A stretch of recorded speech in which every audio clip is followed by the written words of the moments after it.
So most people will see higher level education, like having a degree, as having the pinnacle of the knowledge of that subject. But do you need a degree for programming?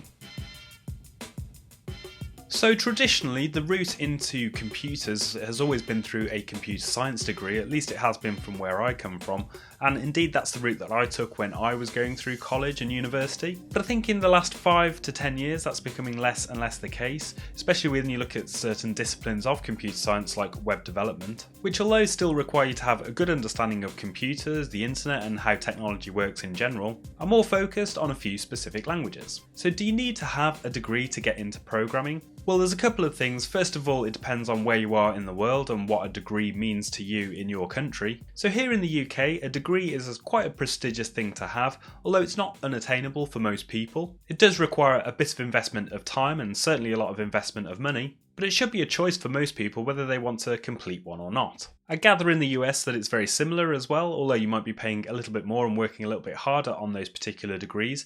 But again, if most people want to complete one, assuming they can get the funding from somewhere, then they should be able to complete a degree. So depending on where you are, even though a degree might be quite a prestigious thing to have, is it essential to have one as a programmer or web developer? So I think the simple answer is no, it's definitely not essential, it's not a requirement to get a position as a developer. When you go to an interview, they're going to be looking for examples of your work, you might do some kind of assessments, the employer's going to be wanting to talk about your personality and how you might fit in with the rest of the team. If you do have a degree, they might talk to you about that and that might be a bonus for you, but it's certainly not going to set you apart from someone who's got years of experience or interviews better because they've been working on real life projects rather than working on completing a degree. And let's face it, there are so many sources for learning programming, like Udemy courses, blog posts, and even YouTube channels, that if you're a person that's motivated and focused enough to learn on your own and learn with others, then you're probably not going to get massive amounts of benefits from completing a university degree. That being said, there are two things I can think that are useful for completing a university degree.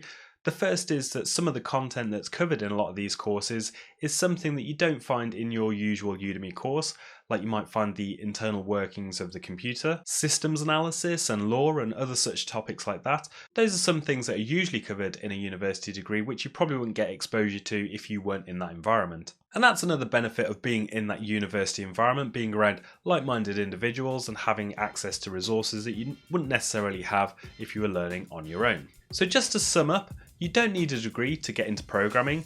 Those 3 or more years that you might spend studying could be used building up a real-world portfolio or working on real projects with real people, which will make you far more attractive to employers, and that's the sort of thing that employers will be looking to talk to you about when you go to your interview.